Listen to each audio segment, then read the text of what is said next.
सत्यम शौचम दयादानम एक भुक्तुम तु भोजनम वर्षावध स्त्रिया कार्यम तेन पुत्रोति निर्मल। ये 5 नियम वैसे हैं तो बड़े कठिन, लेकिन यदि कोई कर ले तो निश्चित कल्याणकारी है। सत्यम, जैसे ही मां को पता चले कि अब गर्भ में बालक है, वो मजाक में भी झूठ ना बोले उसके बाद। अच्छा, सबसे पहले हमारे शास्त्र आज्ञा करते हैं कि यदि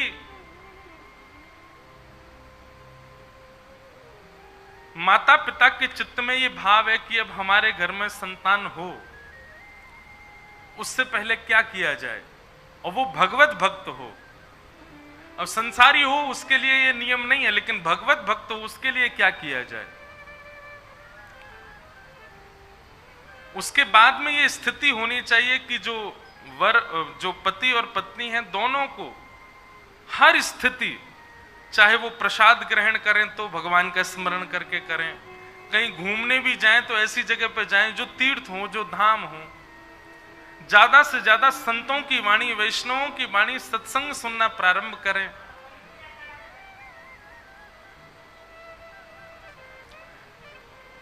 अपनी दिनचर्या में जितना ज्यादा हो सके भगवत स्मरण करें। इस प्रकार के नियमों का पालन करते हुए और हरि को प्रणाम करके कि नाथ, हमें आपके भक्त की कामना है, संतान वंश वृद्धि के लिए या फिर धन वृद्धि के लिए, आदि आदि वृद्धि के लिए हो, ऐसी हमारी कामना नहीं है। हमारी कामना केवल यह है कि जो भी संतान हो वो आपका हरि भक्त हो, आपका चरण सेवक हो। ऐसी भावना के साथ गर्भ में बालक आए तो वो भक्त होगा। फिर उसके बाद मां को क्या चाहिए, जब तक बालक गर्भ में है, सत्यम, सबसे पहली बात सत्य का वाचन करे। दूसरी बात शौचम, परम पवित्रता रखे, अपने आसपास भी कोई गंदगी ना रखे। सत्यम शौचम। तीसरी बात दया, सब पर दया करे, शत्रु भी आ जाए उस पर भी दया करे।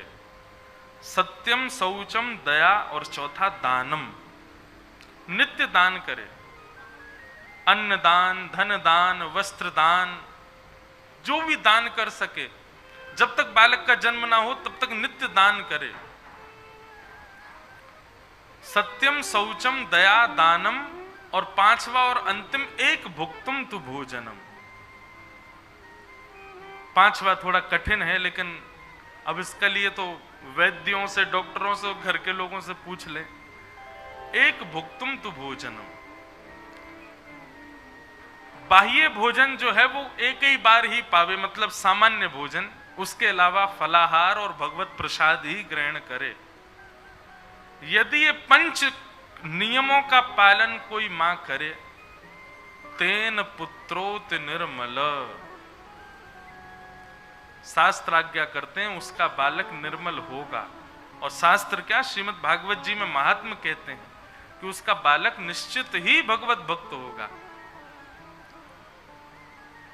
तो संतान गर्भ में धारण से पूर्व हरिस्मरण, हरि चिंतन, हरि प्रसाद ग्रहण, हरि सत्संग श्रवण, इस प्रकार हरि हरि हरि ही चिंतन में चलते रहें। और जब स्थिति ये हो जाए कि अब स्वप्न में भी हरि दिख रहे हैं, वाणी से भी हरि ही निकल रहे हैं, और कुछ सुनने की इच्छा ही नहीं हो रही है, प्रसाद भी हरि का ही पा रहे हैं, तब गर्भ में बालक धारण हो।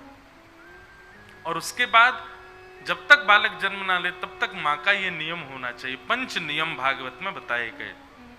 सत्यम शौचम दया दानम एक भुक्तुम तु भोजनम। अच्छा, यहां पर लिखा है वर्षावधि, और बालक गर्भ में रहता है 9 महीने, 8 महीने, तो यहां वर्ष क्यों लिखा, 12 महीने क्यों लिखे? तो बोले कि भाई जब मां के हृदय में ये भाव आए कि अब भगवत भक्त बालक गर्भ में होना चाहिए, तब से ही नियम प्रारंभ कर दे उस नियम के मध्य में ही बालक गर्भ में आएगा, ऐसा भाव। इसलिए वर्षावधि लिखा है, 1 महीने, एक वर्ष तक। इस नियम को प्रारंभ कर दे बस, और फिर जब तक बालक जन्म ला ले तब तक यही नियम रखे अपना, उनका बालक निर्मल भक्त होगा। श्री नामदेव जी जैसा, श्री तुकाराम जी जैसा, श्री भक्त प्रहलाद जैसा, ध्रुव जैसा, स्वामी विवेकानंद जैसा। निश्चित ही संसार में जितनी भी भगवत भक्त हैं, उनकी मां का अगर आप जीवन देखेंगे, माता पिता का जीवन देखेंगे, और पिता का तो भले ही मत भी देखो, लेकिन मां का देखोगे तो निश्चित ही निर्मल रहा होगा, तभी उसके गर्भ से ऐसा भगवत भक्त हो सकता है।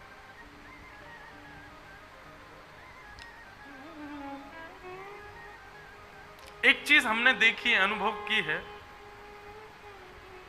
भाई लोगों के कर्म, भाई लोगों की भक्ति, भाई लोगों के जप तप नियम अनुष्ठान, उनका फल घर में कम लगता है।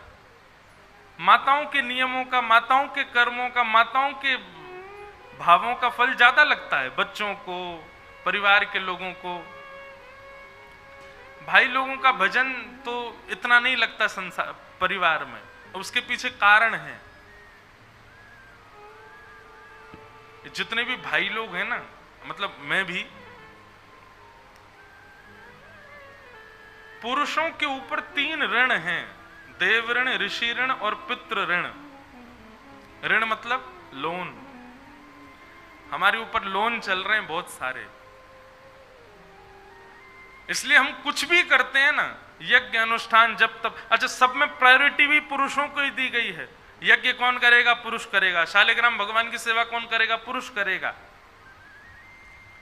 अनुष्ठान कौन करेगा? पुरुष करेगा। ये कौन करेगा? पुरुष करेगा। सब में पुरुषों को आगे रखा गया। इसको गलत भाव में माताएं ले जाती हैं, हमको प्रायोरिटी नहीं, पुरुषों को इस सब चीज में आगे क्यों? हमको जनेऊ पहनने के लिए मना किया जाता, पुरुष ही क्यों पहनेंगे? शालिग्राम भगवान की सेवा पुरुष ही क्यों करेंगे, हम क्यों नहीं कर सकते? भगवान की सेवा, भगवान को स्पर्श पुरुष ही क्यों करेंगे, हम क्यों नहीं कर सकते? सब चीज में माताओं की बड़ी शिकायत रहती है। देखो पहली बात, अरे पोंछा लगाने की बात आ जाए, अभी हॉल में पोंछा लगाना है और 4 लोग हैं और उनमें से 2 कोई चुना जाए कि भाई तुम दोनों लगाओ, तो बैठे हुए दोनों को खुश होना चाहिए कि दुखी होना चाहिए? बताओ। खुश होना चाहिए ना, बढ़िया है, इनसे ही लगवाओ, हमको आराम करने दो। कोई भी काम करने के लिए जिसको कहा जाता है, जिस परिश्रम जिसको करने के लिए कहा जाता है, वो परिश्रम करे। बाकी के खाली बैठे लोग तो खुश होते हैं ना कि ठीक है हमको नहीं करना पड़ेगा, ये कर तो रहा है। तो माताओं को तो प्रसन्न होना चाहिए कि उनको इतनी ज्यादा व्यवस्था नहीं दी जाती है। मत देखो, इधर देखो। हमने कहा ना कि भूमि हिल जाए, तो आज परीक्षा है, ये परीक्षात्मक कथा चल रही हमारी।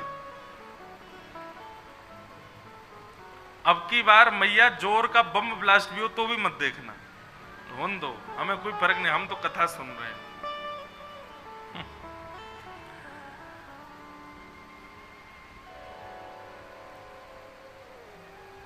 लो, आपके चक्कर में मैं भूल जाता हूं क्या सुना रहा था, क्या बता रहा था। हाँ, तो पुरुषों के ऊपर ऋण रहता है, देव ऋण, पितृ ऋण, ऋषि ऋण, 3 प्रकार के ऋण हैं हमारे ऊपर। इसलिए हम कुछ भी करते हैं ना, हमने यज्ञ किया, अनुष्ठान किया, शालिग्राम जी की सेवा की, पंडरीनाथ भगवान की सेवा की, जप किया, नियम किया, तो वो हमारा ऋण ही इतना हमारे ऊपर चढ़ा हुआ है कि वो वहीं खटता रहता है, वहीं लगता रहता है, हमको मिल ही नहीं पाता उसका कोई भी फल। लेकिन माताएं बहनों पर कोई ऋण नहीं है, वो कुछ भी पुण्य करती हैं ना, और वे पुण्य करके जब उसका फल लेती हैं तो पूरा पूरा फल उनको मिलता है।